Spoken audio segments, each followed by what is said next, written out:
السلام عليكم، ازيكم عاملين ايه؟ رجعت لكم تاني في فيديو جديد. الفيديو النهارده هكلمكم فيه عن اكتر موضوع اتسال لي الفتره الاخيره، وهو الاسعار في تركيا لعام 2025. هكلمكم عن اسعار السكنات في تركيا، اسعار الاكل والشرب، اسعار المواصلات والمصاريف. وانا كطالب هنا مثلا في تركيا برضو 2025 مصاريفي كانت عامله ازاي وصرفت قد ايه، والدنيا يعني بتاعت الاسعار وكل حاجه هتشوفوها في الفيديو ده باذن الله. طبعا ما تنسوش الاشتراك في القناه وتفعيل زر الجرس وحطوا لايك للفيديو، واكتبوا لي في التعليقات ارائكم في الفيديوهات اللي انا بقدمها والحاجات اللي انتوا عايزين تشوفوها من تركيا في الفتره اللي جايه. اول حاجه هنبدا بيها طبعا وهي السكنات في تركيا. عندنا السكنات بتختلف لانواع كتيره. عندنا السكنات الحكوميه، والسكنات الحكوميه طبعا دي بتكون ارخصهم، والتقديم على السكنات الحكوميه بتكون عن طريق المفاضله. يعني انت بتقدم وبيجي عليك الدور او ما بيجيش، فانت وحظك في موضوع السكن الحكومي. وفي غالب الاحوال الاجانب ما بيلاقوش فرصه للسكن الحكومي، لان السكن الحكومي طبعا بيكون اولويته للاتراك، وده طبعا ليهم حق فيه 100%، لانه بيكون سعره مخفض جدا، فالحق والاولويه فعلا المفروض تكون للاتراك. لكن لو المدينه اللي انت فيها فاضيه وفيها عدد طلاب قليل، وفي كمان مكان فاضي في السكن الحكومي، تقدر تدخل وتسكن في السكن الحكومي بدون اي مشاكل اطلاقا. بعض من الطلاب اللي انا جبتهم وقدمت لهم هنا في الجامعات الحكوميه، لو انتوا برضو مهتمين بالدراسه في تركيا وعايزين تقدموا على الجامعات الحكوميه، تقدروا تتواصلوا معايا على رقم الواتساب واساعدكم في التقديم واجيب لكم القبول، واكون معاكم ان شاء الله من اول التقديم لحد وصولكم هنا في تركيا. بعد ما قدمت لهم وجم هنا خلاص تركيا، ورحنا المدينه المقبولين فيها، وكان في مكان في السكن الحكومي طبعا، فقدروا يقعدوا فيه بدون اي مشاكل اطلاقا. عندنا النوع الثاني من السكنات، وهو السكنات الطلابيه الخاصه، وده طبعا بيكون اغلى شويه من السكنات الحكوميه. هنا انا هاجي هفصل لك بين الطالب اللي هو في الفترة بتاعة السنة التحضيرية، والطالب اللي هو خلص السنة التحضيرية وفي فترة الجامعة. ليه؟ لأن الطالب في فترة السنة التحضيرية بيتعامل في السكنات الحكومية أو السكنات الطلابية الخاصة بأسعار، والطالب بعد السنة التحضيرية بيتعامل في السكنات دي برضو بأسعار مختلفة.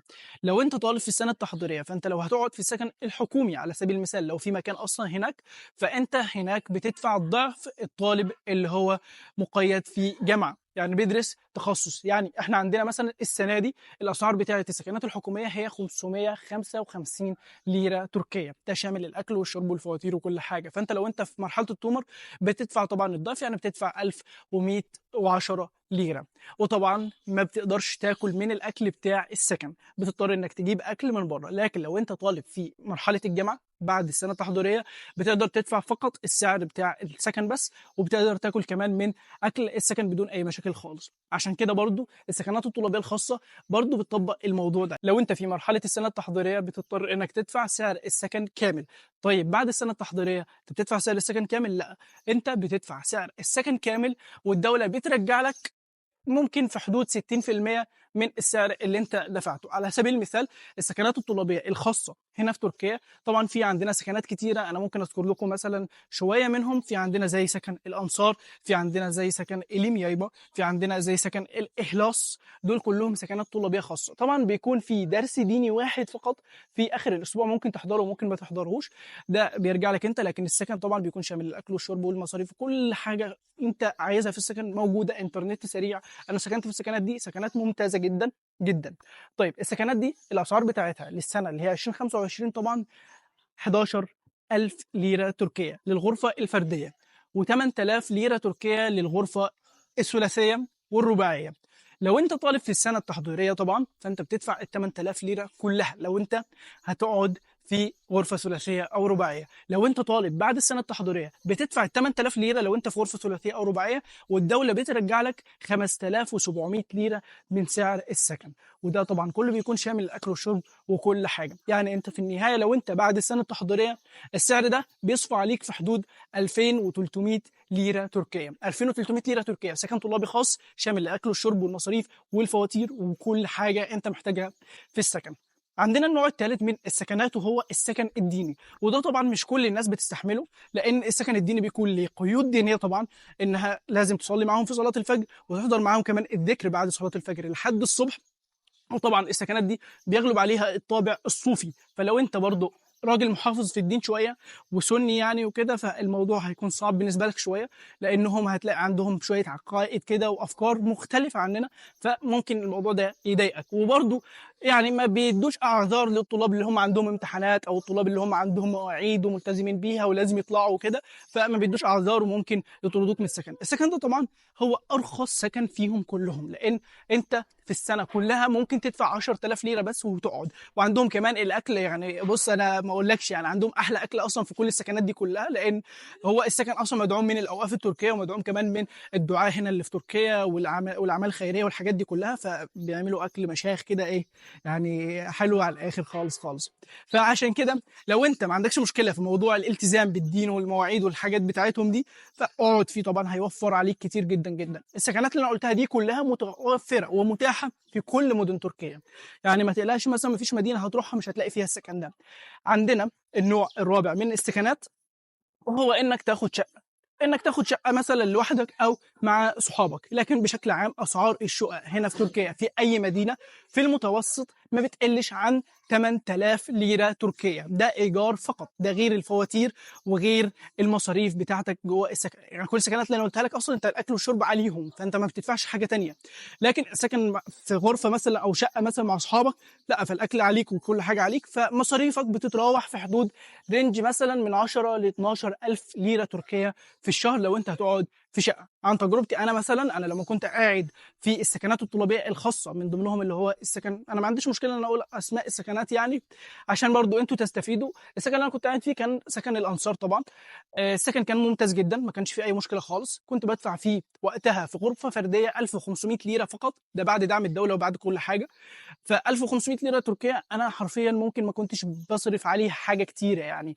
فانت مثلا دلوقتي باسعار دلوقتي لو هتدفع في السكن الطلاب الخاص ده في غرفه رباعيه او ثلاثيه مثلا في حدود 2300 ليره، فانت ممكن في الغالب تصرف لك يعني مثلا 1000 ليره زياده مثلا تجيب بيها حاجات من بره، فيبقى الموضوع كله يا سيدي خليه 100 دولار مثلا، في حدود 4000 ليره تركيه. فاتوقع الموضوع مش صعب، يعني الموضوع بسيط، 4000 ليره تركيه. لكن لو انت هتقعد في غرفه طبعا او شقه مثلا مع اصحابك ف 12000 ليره، فانت قارن بين 12000 و 4000. طبعا افضل خيار لاي طالب هو السكن الطلابي الخاص او السكن الطلابي الديني. طيب مصاريفي انا لسنه 2025، يعني مع الاسف انا كنت عامل فيديو عن مصاريفي اصلا لسنه 2023. لو جينا قارنا المصاريف بتاعتي في 2023 والمصاريف بتاعتي في 2025، الموضوع مختلف تماما. او حتى 2024 انا ما عملتش عنها فيديو. ف 2024 مع 2025 كده الموضوع كان سيء بصراحه جدا، لان بعد 2023 تركيا دخلت في يعني اقتصاد سيء جدا جدا مع الاسف. فالاسعار كلها زادت وكل حاجه غليت. وانا برضو سبت سكن الطلابي الخاص اصلا ورحت قعدت في شقه، والشقه برضو بتكلف الطالب مصاريف زياده شويه، لكن طبعا بتكون مريحه اكتر من السكن الطلابي الخاص. لكن يعني مصاريفي كانت بتتراوح في حدود من 8000 ل 12000 ليره شهريا. فدي المصاريف بتاعتك كطالب لو انت هتقعد في شقه مع اصحابك او هتقعد في شقه لوحدك. وبرضه لو انت هتقعد في سكن طلابي خاص في السنه التحضيريه هتدفع 8000 ليره اصلا، لكن ده مع الاكل مع الشرب مع كل حاجه، فانت ممكن مصاريفك كلها تكون 10000 ليره في الشهر. لكن بعد السنه التحضيريه طبعا زي ما أنا قلت لك كذا مره، الموضوع بيكون سهل جدا وبيكون موفر جدا جدا جدا، لانك بتاخد دعم الدوله لو انت تقعد في السكن الطلابي الخاص. فلو انت هتقعد في شقه هتكون مصاريفك ممكن مقاربه للمصاريف بتاعتي. خد بالك في عين الاعتبار برضو ان المصاريف بتاعتي انا اللي قلت لك عليها، انا كشخص ما بيحبش الخروجات كتير، ما بخرجش كتير، ما بقعدش في كافيهات كتير، ما بصرفش على اكل خارجي كتير، معظم اكلي اصلا في البيت، يعني ممكن بس شويه حاجات كده للتمرين والجيم والحاجات اللي زي كده. فلو انت بتحب برضو الخروجات كتير يعني الموضوع ممكن يزيد عن 12000 ليره اصلا معاك في الشهر. طيب دي كانت الاسعار برضو والمصاريف. بالنسبه لاسعار الجامعات، اسعار الجامعات هنا في تركيا لسه مع الاسف الجامعات ما اعلنتش عن الاسعار بتاعه 2026. احنا عندنا الاسعار بتاعه 2025، لكن طبعا اسعار التخصصات للهندسه بتتراوح في حدود من 800 دولار ل 1500 دولار سنويا بتدفعها على ترمين. اسعار تخصصات الطب والصيدله والاسنان طبعا انا كذا مره قلت ان لو انت طالب ما تجيش تركيا تدرس فيها طب او اسنان او صيدله، لان الموضوع لا يستحق اطلاقا. اسعار الجامعات الحكوميه هنا في تركيا لتخصصات الطب والاسنان والصيدله اغلى من اسعار الجامعات الخاصه في مصر والدول العربيه. فعشان كده الموضوع ما يستحقش اطلاقا انك تيجي تدرس طب او اسنان او صيدله، والقبول كمان صعب جدا. فعشان كده انا مش هقول اسعارهم حتى هنا اصلا في تركيا. بالنسبه للتخصصات التانيه زي العلاج الطبيعي او التخصصات الادبيه او اي تخصصات تانيه، كلها برضو بتتراوح في رينج من $800 ل $1500 سنويا بتدفع على ترمين. اسعار تخصصات المعاهد طبعا، ودي بتكون فرصه كويسه للطلاب اللي هم عايزين يقدموا على التاشيره ويجوا بس تركيا. الاسعار بتاعت المعاهد بتكون في حدود $400 سنويا، برضو بتدفع على ترمين. اثناء التثبيت بتدفع فقط $200. اسعار اللغه التركيه اللي هي السنه التحضيريه برضو هنا في تركيا بتتراوح في حدود من $600 ل $1000، طبعا على حسب الجامعه. في بعض الجامعات بتدفعها مستوى، في بعض الجامعات مستويين، في بعض الجامعات كل المستويات مع بعض. طبعا عندنا بعدين اسعار الاكل والشرب والحاجات دي كلها. لا يخفى علينا طبعا ان كل الدول بتاعه العالم داخله في اقتصادات سيئه جدا جدا. فبنفس الحال برضو هنا تركيا، الاسعار بتاعه الاكل والشرب والمصاريف والمواصلات والحاجات دي كلها غاليه شويه، مش رخيصه.